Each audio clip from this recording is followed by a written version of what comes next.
Hello friends, sociology के crash course channel में आपका स्वागत है। ये एक क्रैश कोर्स चैनल है जिसमें यूजीसी नेट और असिस्टेंट प्रोफेसर एग्ज़ाम के पूरे कोर्स को कवर किया जाएगा।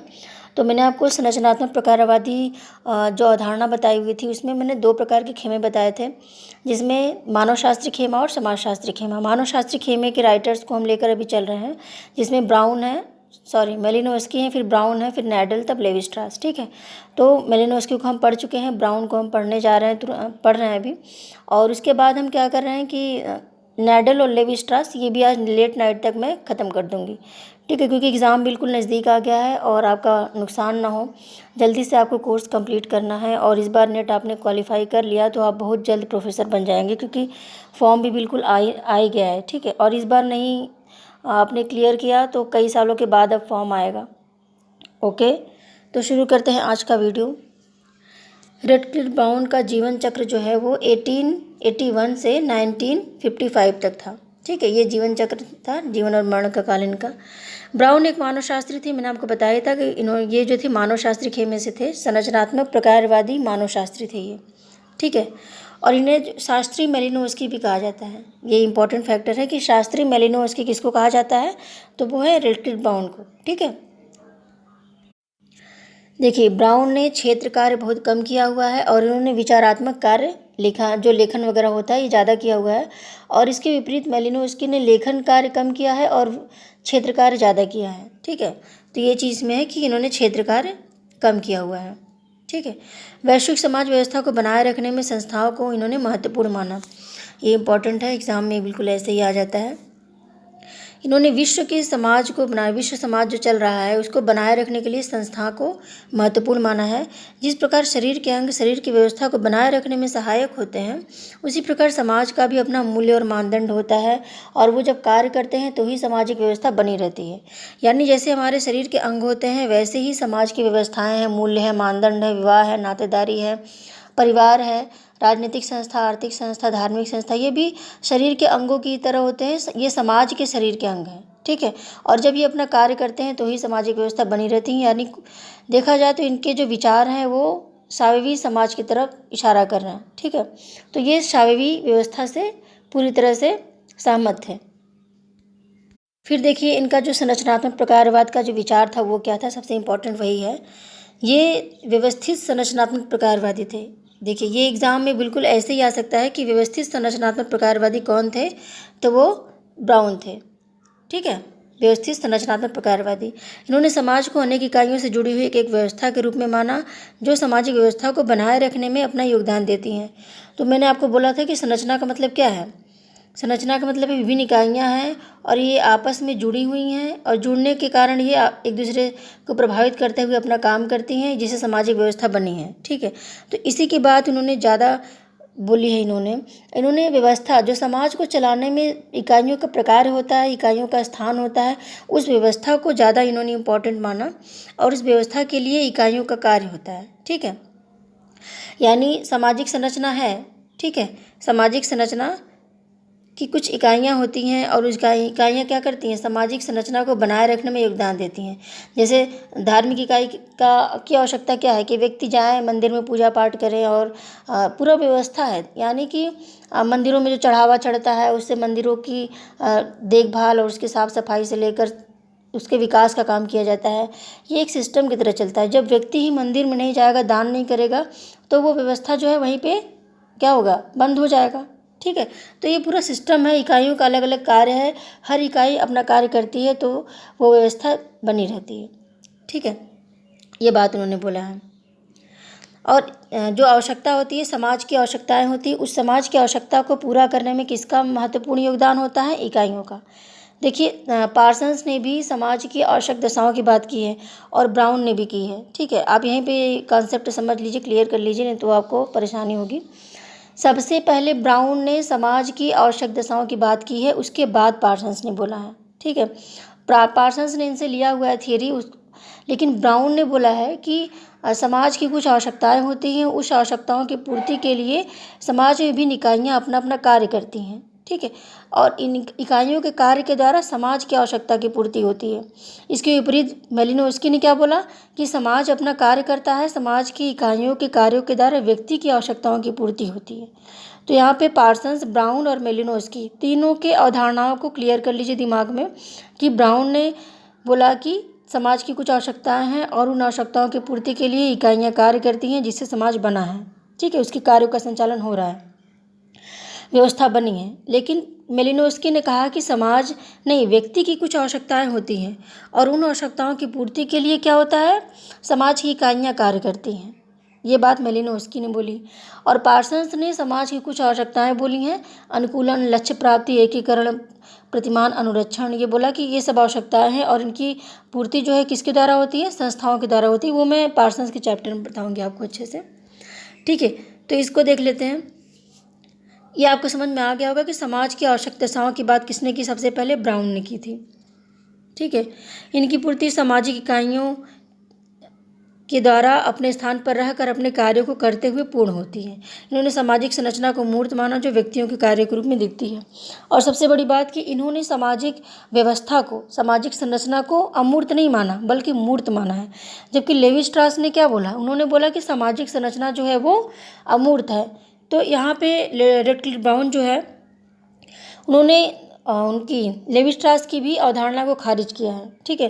ब्राउन ने बोला कि सामाजिक संरचना मूर्त है क्योंकि ये व्यक्तियों का संगठन है, व्यक्ति दिख रहे हैं, व्यक्ति के कार्य दिख रहे हैं और इसीलिए समाज भी हमको दिख रहा है, ठीक है। तो यही समाज में जो संगठन है, जो इकाइयों के कार्य है, उस पर इन्होंने ज़्यादा फोकस किया है, तो वो चीज़ें दिखती हैं, इसलिए इन्होंने समाज को मूर्त माना है। फिर देख लीजिए, इनका एक कथन है, प्रकार जैसी कोई चीज़ नहीं होती, प्रकार एक कोरी कल्पना है, ठीक है। ये एग्ज़ाम में हुबहू ऐसा ही आ सकता है, इसलिए मैंने इसमें मेंशन किया है। और एक चीज़ और इनके बारे में है, इन्होंने बोला है कि मैं प्रकारवादी नहीं हूँ, ठीक है। प्रकार की इन्होंने आलोचना की है। इन्होंने कहा कि मैं प्रकारवादी नहीं हूँ, मैं संरचनात्मक प्रकारवादी हूँ। यानी संरचना के बिना प्रकार का कोई मूल्य ही नहीं है।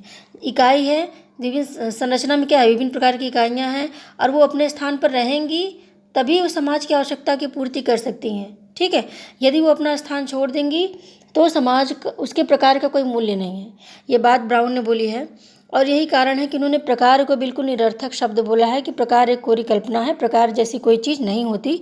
जो भी चीज़ होती है संरचनात्मक प्रकार होती है, यानी संरचना में इकाई अपने स्थान पर रहकर जो समाज को बनाए रखने में अपना योगदान देती है वो प्रकार है और उसके अलावा कोई प्रकार नहीं है, ठीक है। फिर देखिए, इन्होंने ऑस्ट्रेलिया की नजमल, बिरमाया, ठीक है, नजमल हो गया, बिरमाया जनजातियों का अध्ययन किया। तो ये एग्ज़ाम में बिल्कुल आ सकता है कि ऑस्ट्रेलिया की कौन कौन सी जनजातियों का इन्होंने अध्ययन किया था, नजमल और बिरमाया, ठीक है। और फिर है, इन्होंने अफ्रीका की कौन सी जनजातियों का अध्ययन किया था, चोट्टाह, ओमाहा, बांटू कबीले का अध्ययन। तो अफ्रीका में 3 चीज़ें थी और नजमल में ऑस्ट्रेलिया में भी नजमल और बिरमाया। तो ये नजमल और बिरमाया एग्ज़ाम में बिल्कुल आ सकता है क्योंकि चोट्टा और ओमाहा ये कई बार पूछा जा चुका है और बांटू कबीले के बारे में भी पूछा जा चुका है, ठीक है। फिर देख लेते हैं, बांटू कबीले के अध्ययन के द्वारा इन्होंने बताया कि संरचना जो है स्थानीय विशेषताओं से प्रभावित होती है। देखिए, इन्होंने बोला है कि जो संरचना होती है वो अपने अपने स्थानीयता के द्वारा उसका विशेष महत्व होता है। जैसे मान लीजिए कहीं की संस्कृति में वेश्यावृत्ति को मान्यता प्राप्त है, जनजाति समाज है, ठीक है। और यहाँ पे नहीं, हमारे यहाँ तो बहुत बड़ा दोष हो जाता है, यदि कोई ऐसा करता है तो समाज द्वारा उसको बहिष्कृत किया जाता है, ठीक है। और पत्नी आतिथ्य की प्रथा पाई जाती है बनियान कोल एस्किमो जनजाति में, ठीक है। लेकिन यहाँ पर ये तो बहुत बड़ा दंडनीय अपराध है। तो इसीलिए जब भी किसी कल्चर का, किसी समाज का अध्ययन करना है तो हमें वहाँ की संरचना के तहत उसका अध्ययन करना है, ठीक है, कि वहाँ के लोगों का विचार कैसा है, संरचना कैसी है वहाँ की, लोग कैसा सोचते हैं, कल्चर कैसा है, इसके आधार पर वहाँ का अध्ययन कीजिए। जब आप वहाँ जाइए तो आप भूल जाइए कि आपका कल्चर क्या है, व्यक्तिवादी बिल्कुल मत बनिए। और वहाँ की संरचना के संदर्भ में जब आप अध्ययन करेंगे तो वो जो अध्ययन होगा वो बहुत ही इम्पोर्टेंट होगा और बहुत ही फेयर होगा वो, ठीक है। ये बात उन्होंने बोला है कि स्थानीय विशेषताओं के आधार पर किसी भी संरचना का अध्ययन करना है। फिर देखिए, उन्होंने तुलनात्मक पद्धति का प्रयोग अलग अलग समूहों की नातेदारी व्यवस्था के अध्ययन के लिए किया। तो ये एग्ज़ाम में बहुत आने वाला इम्पॉर्टेंट फैक्टर है कि तुलनात्मक पद्धति के द्वारा उन्होंने किसका अध्ययन किया, तो तुलनात्मक पद्धति के द्वारा इन्होंने नातेदारी व्यवस्था का अध्ययन किया। ठीक है। फिर देखिए इन्होंने सामाजिक व्यवस्था को 2 भागों में बांटा है, यूनोमिया और डिस्नोमिया। यूनोमिया का मतलब है कि समाज की ऐसी व्यवस्था जिसमें समाज की सभी इकाइयाँ अपना अपना कार्य कर रही हैं और सामाजिक व्यवस्था बनी है। ठीक है, ये समाज के लिए लाभदायक है, उसको यूनोमिया कहेंगे। डिस्नोमिया किसको कहेंगे, जब सामाजिक व्यवस्था में गड़बड़ी उत्पन्न हो जाती है, यानी सामाजिक इकाइयाँ अपना कार्य अच्छे ढंग से संचालित नहीं कर रही हैं, तो उसको हम क्या कहेंगे, डिस्नोमिया कहेंगे। ठीक है, तो ये यूनोमिया और डिस्नोमिया क्या है, याद रखिएगा। ये दोनों शब्द जो है शरीर शास्त्र से लिए गए हैं, यानी फिजियोलॉजी से लिया गया है। ब्राउन ने समाज और सावयव को पूरी तरह से समान नहीं माना, यानी आंशिक समानता ही बताई। अतः समाज की सामाजिक व्यवस्था की प्रकृति को प्रकारात्मक एकता के आधार पर व्याख्या करता है। इनका देखिए सबसे इम्पोर्टेंट फैक्टर क्या है, इन्होंने बोला है कि समाज जो है विभिन्न इकाइयों से बना है, इकाइयों के बीच में संगठन होता है और वो संगठन जो है वही सबसे इम्पोर्टेंट है समाज को बनाए रखने में। ठीक है, इनका जो संरचनात्मक प्रकारवाद है वो समाज की इकाइयों के बीच के जो तालमेल है, उस तालमेल और उस संगठन की बात करता है।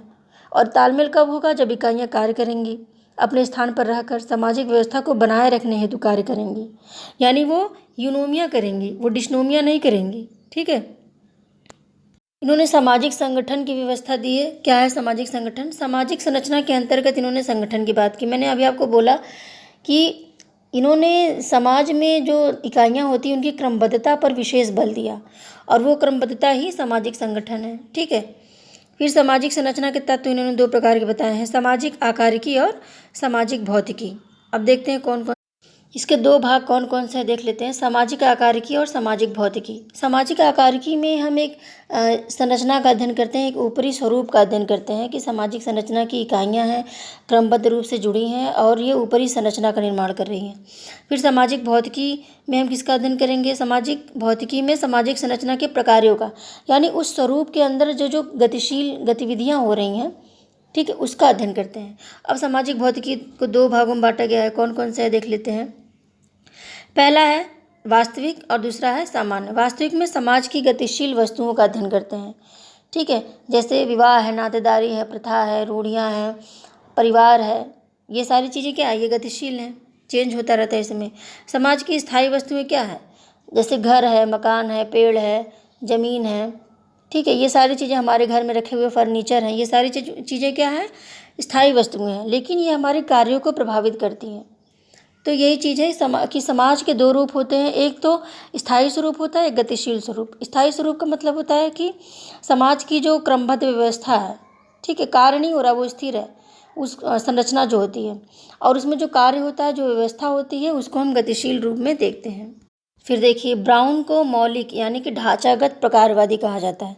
तो इम्पॉर्टेंट है, एग्जाम में बिल्कुल ऐसे ही आ सकता है कि ढांचागत प्रकारवादी किसको कहा जाता है, तो वो है ब्राउन। ठीक है, या फिर मौलिक प्रकारवादी कौन है। फिर देख लीजिए उद्विकास और ऐतिहासिकता के संबंध में ब्राउन ने क्या क्या विचार दिए।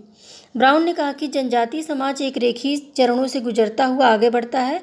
आदिम समाज उस स्तर के प्रारंभिक चरण में है और मॉडर्न समाज क्या है, प्राचीन परंपराओं के केवल कुछ अवशेषों का ही अनुसरण करता है, यानी एक रेखा चली हुई है। अब जैसे आदिम समाज यहाँ पर है, फिर धीरे धीरे ग्रामीण समाज आएगा, धीरे धीरे कस्बाई समाज आएगा, धीरे धीरे नगरी, फिर धीरे धीरे महानगरी समाज आएगा। ये एक चरण के रूप में चलता है। तो जो आदिम समाज है वो प्रारंभिक चरण में है और जो मॉडर्न सोसाइटी है वो बिल्कुल अंतिम चरण में आ गई है। तो यही बात उन्होंने ऐतिहासिकता के संदर्भ में इन्होंने समाज की व्याख्या की है, उद्विकास के संदर्भ में। ठीक है, और फिर उन्होंने ऐतिहासिकता के संबंध में क्या बात बोली है देख लेते हैं। इन्होंने उपनिवेशवाद के आधार पर ऐतिहासिकता की बात की, यानी हमारा देश था भारत, यहाँ पे प्राचीन कल्चर था, संस्कृत भाषा बोली जाती थी और लोगों के प्रति बहुत सम्मान था, माता पिता का सम्मान था, सारी चीज़ें, सारे के सारे रिलेशंस बिल्कुल चेंज थे, अलग थे। ठीक है, तो यहाँ पे अंग्रेज आए और यहाँ पे आने के बाद उन्होंने बहुत सी चीज़ों में परिवर्तन किया और यहाँ की शिक्षा व्यवस्था पर उन्होंने बोला कि नहीं, बिल्कुल नहीं, ये बेकार शिक्षा व्यवस्था है, किसी काम के नहीं है। और वहीं से इन्होंने अपनी शिक्षा व्यवस्था को थोपना शुरू किया और समाज में अलग अलग प्रकार का कल्चर आ गया। ठीक है, अपने कानून को इन्होंने यहाँ पे लागू करना शुरू किए, तो क्या हुआ, समाज में चेंज आया। तो यही चीज़ होती है कि समाज में जो विकास हुआ है, ऐतिहासिकता जो है वो और कुछ नहीं, केवल उपनिवेशवाद है। यानी यहाँ पे दूसरे देश के लोग जो आए हैं उन्होंने ही हमारी हिस्ट्री को बनाया है, ठीक है। और किसी भी देश की हिस्ट्री, तो ऐतिहासिकता को इन्होंने क्या बोला है कि उपनिवेशवाद जो है वही ऐतिहासिकता है, और उसी ने ऐतिहासिकता के संदर्भ में चीज़ें जो हैं दी हुई हैं, ठीक है। तो यही कारण है उपनिवेशवाद के द्वारा ही धीरे धीरे संरचना में चेंज हुआ और उसको हमने लिपिबद्ध किया तो वो इतिहास बन गया, ठीक है। ये इंपॉर्टेंट फैक्टर है, याद रखिएगा कि उन्होंने इतिहास के बारे में क्या बोला है। और देखिए, इन्होंने सामाजिक संरचना में परिवर्तन के लिए ऐतिहासिकता को महत्वपूर्ण माना। तो मैंने आपको बताया ना कि जब एक स्थान पर दूसरे स्थान के लोग आते हैं तो उनका कल्चर अलग है, इनका कल्चर अलग है, दोनों एक दूसरे के कल्चर से प्रभावित होते हैं। या फिर कोई डोमिनेंट कल्चर वाला आ जाता है तो वो यहाँ के कल्चर को नहीं लेगा, लेकिन अपनी कल्चर को ज़रूर छोड़ देगा। तो ये चीज़ होती है कि जो परिवर्तन है, सामाजिक परिवर्तन है, वो ऐतिहासिकता के कारण हुआ है। उपनिवेशवाद के कारण धीरे धीरे समाज में परिवर्तन होता चला गया। अध्ययन पद्धतियाँ इनकी देख लीजिए कौन कौन से हैं। इन्होंने जो जिन जिन जनजातियों का अध्ययन किया था मैंने आपको बताया था, इनका विचारात्मक कार्य ज़्यादा है और जनजातियों का कार्य बहुत कम किया है। इन्होंने कहीं क्षेत्र कार्य में जाकर अध्ययन किया, वो कम किया है। लेकिन इन्होंने अध्ययन पद्धतियाँ कौन कौन सी अपनाई, बहुत इंपॉर्टेंट है। इन्होंने दो प्रकार की पद्धतियाँ अपनाई है, ऐतिहासिक पद्धति और तुलनात्मक पद्धति। तो ऐतिहासिक पद्धति में मैंने आपको बताया था कि उपनिवेशवाद द्वारा कैसे धीरे धीरे समाज में परिवर्तन होता है और पूरा सोसाइटी, समस्त आयाम परिवर्तित हो जाते हैं, ठीक है। और इसके दो रूप बताए, जैविक विकास और सामाजिक विकास, ठीक है। जैविक विकास में क्या है कि कुछ ऐसी चीज़ें होती हैं, हमारी आवश्यकताएं जो होती हैं वो धीरे धीरे चेंज होती चली जाती हैं, ठीक है। पहले क्या था, एक छोटे से मड़हे में लोग रहते थे, बहुत खुश रहते थे, लेकिन अब क्या है, अब अपना घर है तो और भी आवश्यकता, ये चाहिए हमको, वो चाहिए, ऐसा पहले नहीं था। तो जैविक आवश्यकताएं धीरे धीरे चेंज होती कि उद्विकास होता गया, सामाजिक रूप से भी उद्विकास होता चला गया। पहले शादियों में क्या होता था, 6-7 दिन की शादी होती थी, वहाँ का माहौल पूरा चेंज होता था और इतने ज़्यादा परंपराएं होती थी, रात भर बैठ के एक के बाद एक कार्य करना, मंत्र पढ़ना, ये वो, मतलब बहुत ही बोझिल शादी होती थी, ठीक है। लेकिन अब क्या होता है, अब शादी में दूल्हा दुल्हन भी इंजॉय कर रहे हैं, लोग भी इंजॉय कर रहे हैं, एक दिन की शादी है और पूरा चेंज हो गया है। शादी के संगीत तक चेंज हो गए हैं, शादी का खाना चेंज हो गया है। पहले लोग बैठ के खाते थे, अब लोग टहल टहल के खाते हैं, ठीक है। बुफे सिस्टम लागू हो गया है। तो ये चीज़ होती है, सामाजिक विकास भी हुआ है, यानी संस्थाएं भी बदली हैं, परंपराएं, रूढ़ियाँ, विवाह प्रथा सब कुछ चेंज हो गया है। जैविक विकास भी हुआ है, यानी हमारी आवश्यकताएं भी परिवर्तित हो गई हैं। तुलनात्मक में इन्होंने नातेदारी का तुलनात्मक अध्ययन किया, ये मैंने बताया था। संरचना 2 तत्वों से बनी है। संरचना के 2 भाग होते हैं, देखिए, एक तो होता है व्यक्ति, ठीक है, व्यक्तियों की क्रमबद्धता जो होती है वो सोसाइटी है। और दूसरा क्या होता है कि व्यक्ति के जो विभिन्न वर्ग होते हैं, उनकी भूमिकाएं होती हैं, उनके कार्य होते हैं, संस्था, जनरीति, प्रथा, रूढ़ी, मान्यताएं, विवाह प्रथा, ठीक है। ये सारी चीज़ें क्या हैं, ये अलग चीज़ है, व्यक्ति अलग चीज़ है। इन दोनों के कॉम्बिनेशन से ही सोसाइटी चलती है। यदि केवल व्यक्तियों को खड़ा कर दिया जाए तो भी सोसाइटी नहीं चलेगी, यदि केवल मूल्य और मानदंडों को ही खड़ा कर दिया जाए तो ही सोसाइटी नहीं चलेगी। इन दोनों के कॉम्बिनेशन से ही सोसाइटी चलती है। तो इन्होंने बताया कि संरचना के 2 भाग होते हैं, व्यक्ति होता है और समाज में उपस्थित और भी चीज़ें जो होती हैं, जो अदृश्य चीज़ें होती हैं, नियम, कानून, प्रथा, रूढ़ियाँ, मैंने आपको बताया, इन दोनों के कॉम्बिनेशन से सोसाइटी चलती है। संस्कृति मुख्यतः नियमों का संग्रह है, ये बात ब्राउन की ये कथन है, ऐसे ही आ सकता है एग्जाम में। फिर दूसरा इन्होंने बोला, सामाजिक संरचना व्यक्तियों के बीच संबंधों की व्याख्या है। तो व्यक्ति जो होते हैं उनके बीच में संबंध होते हैं, संबंध जो होते हैं वो प्रथा, रूढ़ी, जनरीति वगैरह जो होते हैं, मान्यताएं जो होती हैं, इनको संचालित करते हैं, ठीक है। तो ये सोसाइटी चलती है। एक तो व्यक्ति हो गया, एक ये अदृश्य नियम हो गए, ठीक है। फिर देखिए, ब्राउन और मेलिनोव्स्की के प्रकारवाद में तुलना क्या है, दोनों में क्या अंतर है। अंतर जानते रहेंगे तो गलतियां नहीं होंगी, ठीक है, कन्फ्यूजन नहीं रहता। ब्राउन ने समाज की आवश्यकता के लिए प्रकार की बात की, जबकि मेलिनोव्स्की ने व्यक्ति के आवश्यकता के लिए प्रकार की बात की। देखिए, मेलिनोव्स्की ने सांस्कृतिक प्रकारवाद की बात की, ठीक है। उन्होंने बोला कि संस्कृति की प्रत्येक इकाई व्यक्ति की आवश्यकता की पूर्ति के लिए कार्य करती है, जबकि ब्राउन ने बोला कि समाज की कुछ आवश्यकताएं होती हैं, उसकी आवश्यकता की पूर्ति के लिए व्यक्ति कार्य करता है, ठीक है। तो ब्राउन ने समग्र मूलक दृष्टिकोण अपनाया, उन्होंने समाज को महत्वपूर्ण मान लिया और मेलिनोव्स्की ने व्यक्ति को महत्वपूर्ण माना, ठीक है। मेलिनोव्स्की ने समाज के संदर्भ में व्यक्तिवाद की बात की, जबकि ब्राउन ने समग्र मूलक दृष्टिकोण अपनाया। तो मैंने जो बोला अभी कि मेलिनोव्स्की जो थे उन्होंने क्या कहा, उन्होंने व्यक्तिवादी दृष्टिकोण अपनाया और ब्राउन ने समग्रवादी, उन्होंने पूरे सोसाइटी को लेकर, पूरी संरचना को लेकर बात की, फिर देखिए मेलिनोव्स्की संस्कृति को केंद्र बिंदु मानते हैं, जबकि ब्राउन जो है संरचना को केंद्र बिंदु मानते हैं। ठीक है, मैंने आपको बता दिया इसमें कि इन्होंने संरचना को महत्वपूर्ण माना इसलिए ये समग्र मूलक है, और ब्राउन ने संस्कृति को केंद्र बिंदु माना इसलिए ये व्यक्तिवादी हैं। इन्होंने संस्कृति के अंतर्गत व्यक्ति की आवश्यकताओं की बात कही। ठीक है, इसलिए मेलिनोव्स्की को व्यक्तिवादी प्रकारवादी भी कहा जाता है। ब्राउन ने सामाजिक व्यवस्था को निर्णायक इकाइयों के द्वारा किया जाने वाला प्रकार माना, यानी सामाजिक व्यवस्था और कुछ नहीं बल्कि सामाजिक व्यवस्था को बनाने वाले इकाइयों के कार्य है। ठीक है, जबकि मेलिनोव्स्की ने सांस्कृतिक व्यवस्था और व्यक्तियों की आवश्यकताओं की पूर्ति की बात की। ठीक है, देखिए जहाँ व्यक्ति की आवश्यकता आ जाएगा, व्यक्ति की आवश्यकता की पूर्ति के लिए समाज के प्रकार की बात आएगी तो वहाँ मेलिनोव्स्की होंगे, और जहाँ समाज की आवश्यकता की पूर्ति के लिए व्यक्ति के प्रकार की बात आएगी या फिर समाज की इकाइयों के प्रकार की बात आएगी वहाँ पे ब्राउन होंगे। ठीक है, याद रखिएगा। ब्राउन ने सामाजिक संरचना के 3 मुख्य तत्व बताए, नातेदारी, धर्म और आर्थिक संगठन। ठीक है, ये एग्जाम में कई बार आ चुका है कि आर्थिक की जगह राजनीतिक कर दिया, सांस्कृतिक कर दिया, तो आप वहाँ कन्फ्यूज ना हो। तो ये जो है बिल्कुल हूबहू ऐसे ही आप रट लीजिएगा। इनकी कुछ पुस्तकें हैं, कौन कौन सी पुस्तकें हैं देखिए, द अंडमान आइसलैंडर्स, फिर अगला है the structure and function primitive society, फिर है African system of kinship and marriage, 3 tribes in Western Australia, a natural science of society, social organisation of Australian tribes. पुस्तकें इनकी जो सारी की सारी इंपॉर्टेंट हैं, तो आप उसको अच्छे से याद कर लीजिएगा, एग्जाम में बिल्कुल आ सकता है। ठीक है, तो कुछ पुस्तकें उन्होंने उपसंरचना के संदर्भ में लिखी हैं, कौन कौन सी हैं देख लेते हैं। The Hawaiian system, unity of lineage group, kinship in primitive society, the study of totemism, फिर है मदर्स ब्रदर, फिर है इंस्टीट्यूशनलाइज्ड रिलेशनशिप। ठीक है, नातेदारी का संस्थाकरण। तो ये पुस्तकें इनकी बहुत इंपॉर्टेंट है, एग्ज़ाम में आ सकता है, इसलिए मैंने मेंशन कर दी।